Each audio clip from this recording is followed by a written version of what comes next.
Hello everyone, सभी को जय मां सरस्वती। देखो, आज की क्लास बहुत स्पेशल है, बहुत खास है उन सही बच्चों के लिए जो कि इस बार मैथ में 100 में 100 लेके आना चाहते हैं। क्योंकि देखो, हर एक सब्जेक्ट का एक नियम होता है कि भाई अगर हमें इस सब्जेक्ट में 100 में 100 लेके आना है तो हमें इसमें कौन कौन से चैप्टर को और कौन कौन से टॉपिक को इम्पोर्टेंट मानना चाहिए, है कि नहीं। और उन्हें बहुत ज़्यादा इम्पोर्टेंस देकर, उन पे बहुत अधिक टाइम देकर हमें उस पार्ट को कवर करना चाहिए।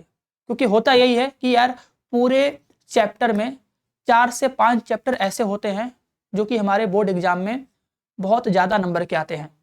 तो हमें उन इम्पॉर्टेंट चैप्टर के इम्पॉर्टेंट टॉपिक को बहुत अच्छे से कवर अप करना है, जिससे कि हम बोर्ड एग्जाम में मैथ में 100 में 100 लेकर आ पाए। और उसी के लिए आज का वीडियो है।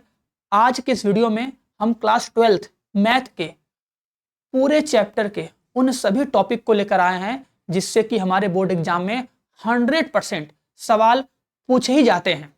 और इस बार भी आएंगे, 2022 में, 23 में, 24 में, 25 में, यहाँ तक कि 26 में भी आएगा, गारंटी के साथ आएगा। क्योंकि सभी को पता है सर, बोर्ड एग्जाम में वही रिपीटेड सवाल आते हैं, वही कॉन्सेप्ट पर बेस्ड सवाल आते हैं। थोड़ी सी वैल्यू चेंज होती है लेकिन लॉजिक, कॉन्सेप्ट, फॉर्मूला सब सेम रहता है ना। तो वीडियो को सभी लोग शुरू से लेके अंत तक देखना। हर एक चैप्टर के इंपॉर्टेंट टॉपिक को बताएंगे, तो सभी को उन टॉपिक्स पर बेस्ड जितने सारे क्वेश्चन बन सकते हैं या जो जो क्वेश्चन बोर्ड एग्जाम में आए हैं उन सभी क्वेश्चन का करना है डिटेल से सॉल्यूशन प्लस रिवीजन, जिससे कि मैथ में इस बार हमारा 100 में 100 पक्का हो जाए। तो स्टार्ट करते हैं। देखो, पहले चैप्टर के साथ हमारा पहला चैप्टर है संबंध एवं फलन।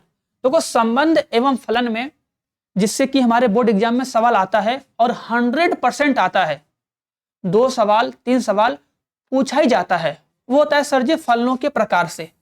फलनों के प्रकार से हमें एकेकी फलन और बहु एकेकी फलन से एक सवाल आता है, और एक आता है आच्छादक फलन और अंतःक्षेपी फलन पहचानने के लिए, ठीक है। और एकेकी आच्छादी फलन क्या होता है, इससे भी सवाल आता है, सिद्ध करने के लिए आता है। और सबसे मोस्ट इंपॉर्टेंट द्विव आधारी संक्रिया, द्विव आधारी संक्रिया का सवाल 100% रहता है।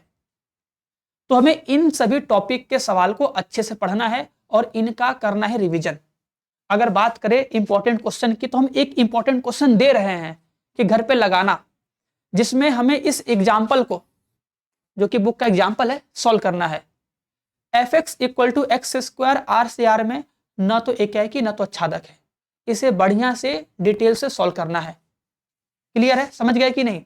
और हाँ, ऐसे बहुत सारे क्वेश्चन होंगे तो हम सारे क्वेश्चन नहीं दिखा पाएंगे, हम केवल करवाएंगे इंपॉर्टेंट टॉपिक। अगर बात करें चैप्टर 2 में, तो चैप्टर 2 में सर जी जो हर एक प्रतिलोम त्रिकोणमितीय फलन होता है, हर एक प्रतिलोम त्रिकोणमितीय फलन का प्रांत और परिसर हमको याद होना चाहिए, क्योंकि इससे सवाल आता है। ऑब्जेक्टिव में सवाल आता है प्लस सब्जेक्टिव में भी सवाल आता है।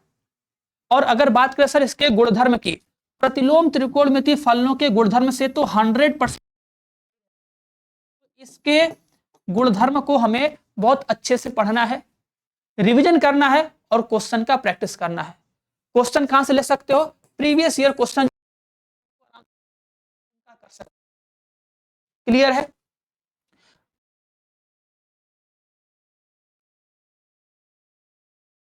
शाखा निकालने के लिए सवाल आता ही आता है।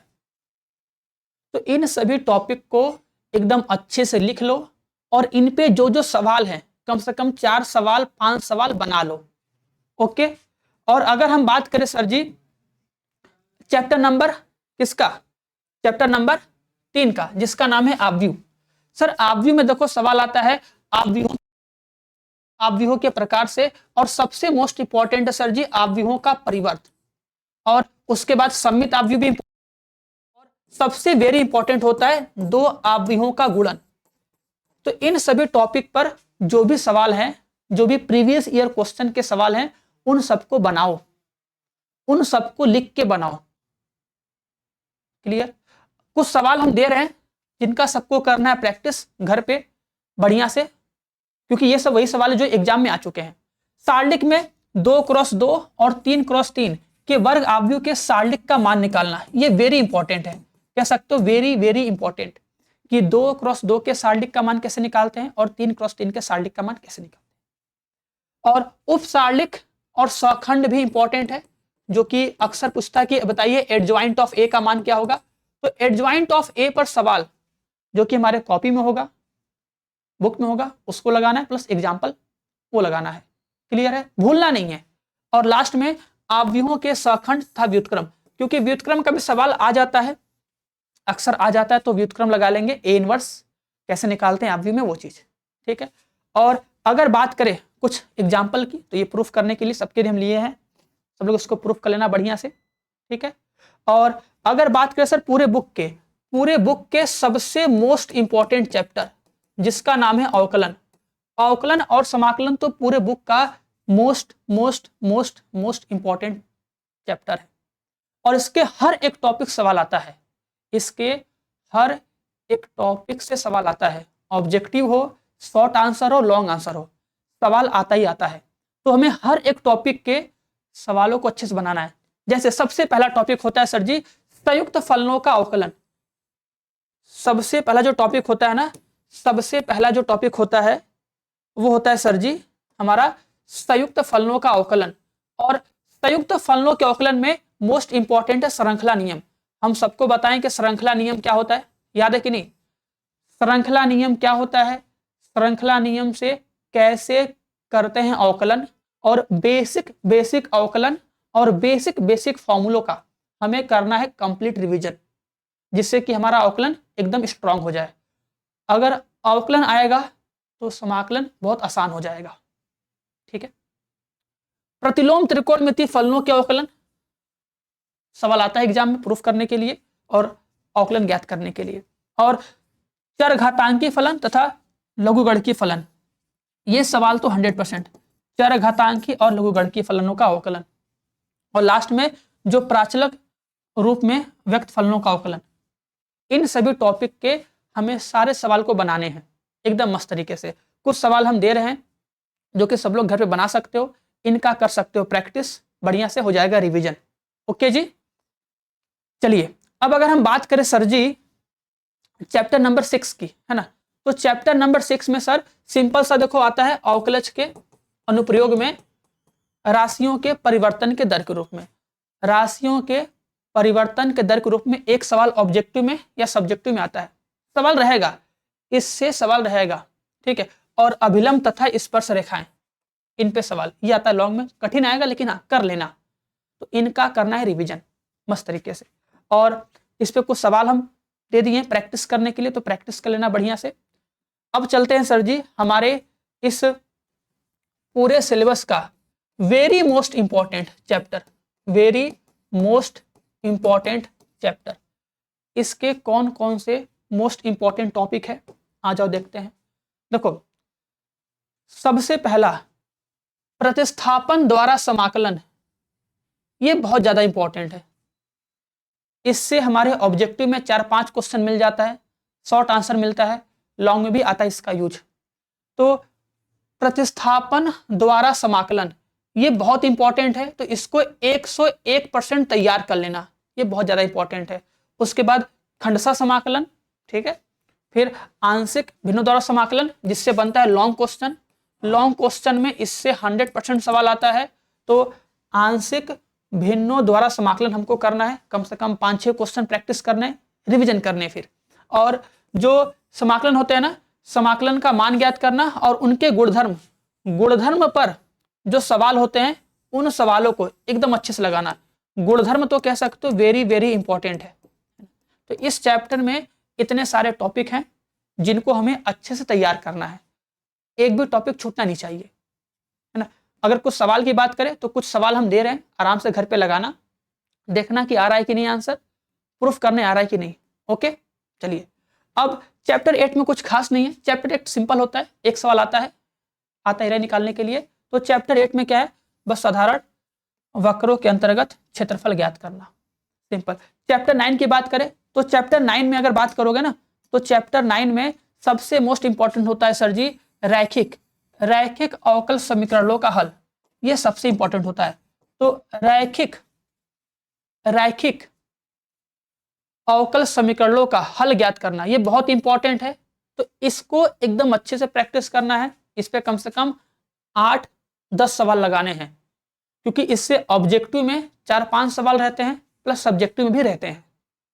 तो इस टॉपिक को अच्छे से पढ़ लेना, छोड़ना मत। बाकी कोटियों घात निकालना भी प्रैक्टिस कर लेना, निकाल लेना। कुछ सवाल की बात करें तो कुछ सवाल हम ये लाए हैं, ट्राई करना बन जाता है कि नहीं, बाकी जब हम पढ़ाएंगे तो बन जाएगा। ओके। और सदिश में चैप्टर नंबर 10 की अगर बात करें सर जी, तो हमें इसमें दिक् कोज्या है ना, दिक् कोज्या दिक् अनुपात निकालने के लिए आता है। जब दो वेक्टर आपस में लंब हो, समांतर हो, तो उस पर कंडीशन क्या बनती है वो आता है। तो वो अच्छे से आना चाहिए ना। सदिशों के दिक् कोज्याएं और दिक् अनुपात से सवाल रहता ही रहता है, 100% रहता है, तो इसको जरूर करना है। एंड उसके बाद दो सदिशों का अदिश गुणनफल और दो सदिशों का सदिश गुणनफल, ये बढ़िया से कर लो। और इसके अनुप्रयोग में त्रिभुज का क्षेत्रफल सर जी और समांतर चतुर्भुज का क्षेत्रफल जो कि पूछता है, हमें इसको तैयार करना है। ओके, चलिए कुछ सवाल हम लेकर आए हैं, इनको सब लोग बनाना, घर पे देखना आ रहा है कि नहीं। ठीक है, चैप्टर नंबर 10 का। ओके जी, चैप्टर नंबर 10 का समझ रहे हो सब लोग।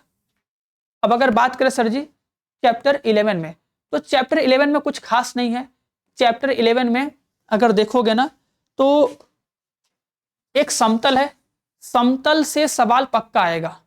समतल और रेखा मोस्ट इंपॉर्टेंट है। समतल और रेखा के बीच का कोण, जब एक समतल एक रेखा समांतर हो तो उसका प्रतिबंध, समतल और रेखा लंब हो तो उसका प्रतिबंध, दो समतलों के मध्य कोण, रेखाओं के मध्य कोण, ये टॉपिक हमेशा ही हमेशा पूछे जाते हैं। स्टार्टिंग की बात करें सर जी, तो दो रेखाओं के बीच न्यूनतम दूरी निकालना, ये सवाल आता है जो कि लॉन्ग में आता है ना। जब दो रेखाएं समांतर हो या विषमतली हो तो उनके बीच की दूरी क्या आएगी। और फिर अगर हम आगे बात करें तो लिखा है ना, अंतःखंड के रूप में समतल का समीकरण, दो समतलों के प्रतिच्छेदन से होकर जाने वाले समतल का समीकरण और एक बिंदु से दिए गए समतल की दूरी। ठीक है, ये निकालना है। और जो बोले ना कि रेखा समतल के मध्य कोण, समतल समतल के मध्य कोण मोस्ट इंपॉर्टेंट है, उसको भी लगाना है। कुछ सवाल की बात करें तो सवाल हम दिए हैं, इनको सबको प्रैक्टिस करना है, लगाना है। ठीक है, चलिए। और अगर बात करें चैप्टर 12 की, तो देखो चैप्टर 12 एकदम सिंपल है, इसका एक सवाल लॉन्ग में आता है। चैप्टर 12 का एक सवाल लॉन्ग में आता है जिसमें हम लोग हल ज्ञात करने हैं, और उसका सबसे मोस्ट इंपॉर्टेंट सवाल जो हम बता रहे हैं ये सवाल है। बस इस सवाल को एकदम अच्छे से बना लो। ठीक है, और एक सवाल ये लॉन्ग में जिसमें कि 3 समीकरण दिया होगा, इन 3 असमीकरणों को सॉल्व करना है, बनाना है। और ऐसे ही 1-2 सवाल और बना लेना। ठीक है, चैप्टर 13 की अगर बात करें प्रायिकता, हाँ देखो ये सवाल है, ये सवाल वेरी वेरी इंपॉर्टेंट है ये सवाल। अब अगर हम बात करें सर जी प्रायिकता, देखो प्रायिकता में सर सप्रतिबंध प्रायिकता, ये टॉपिक वेरी इंपॉर्टेंट है। तो इस टॉपिक का जो बुक में एग्जाम्पल होगा वो एग्जाम्पल तो पक्का बनाना, और प्लस इसका जो प्रीवियस ईयर क्वेश्चन होगा जो कि आया है उसको बनाना। तो इस टॉपिक के सवाल को लगाना है, भूलना नहीं है।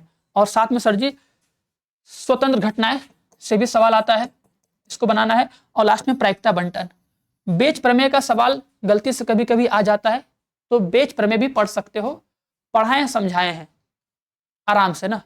तो इन सभी टॉपिक पे जो भी हमारे बुक के एग्जाम्पल होंगे उनको तैयार करना है, प्लस अनसॉल्व्ड के प्रीवियस ईयर क्वेश्चन को देखना है, उसमें से इन सभी टॉपिक के सवालों को लगाना है। ये सब मोस्ट इंपॉर्टेंट है, वेरी मोस्ट इंपॉर्टेंट है हमारे बोर्ड एग्जाम में मैथ में 100 में 100 लाने के लिए। और इसमें अगर कुछ सवाल की बात करें तो कुछ सवाल हम दिए हैं, आराम से घर पे लगाना, देखना कर पाते हो कि नहीं। नहीं कर पाओगे तो पूछ लेना, वैसे कर लोगे। बहुत अच्छे सवाल है, इंपॉर्टेंट सवाल है, इन सभी को हम करवाए हैं। ठीक है, चलिए तो आज की क्लास हम ये पे समाप्त करते हैं, और इसका पीडीएफ हम टेलीग्राम पे दे देंगे। तो टेलीग्राम से इसका पीडीएफ डाउनलोड करके आराम से करना रिवीजन। कोई डाउट होगा तो कॉल करना, पूछना, बात करना। बस ये रहे कि सब लोग अपना टारगेट सेट करो कि इस बार मैथ में 100 में 100 पक्का। और एक बार सब लोग लास्ट के कमेंट बॉक्स में कमेंट करके बताना कि मैथ में कितना टारगेट है। क्योंकि जितना सोचे हो उतना आएगा और उसके लिए करो मेहनत, ठीक है। और उम्मीद करेंगे सब लोग अपने अपने टारगेट को अचीव करोगे। तो सभी को ऑल द बेस्ट है। बस जितनी सारी चीज़ें बताएं इनको तैयार कर लेना। चलिए तो मिलते हैं नेक्स्ट क्लास में। सभी को बाय बाय। और सब लोग अच्छे से पढ़ाई करते रहो, रिवीजन करते रहो। इस बार बोर्ड एग्जाम में फोड़ना है और मैथ में 100 में 100 लेकर आना है।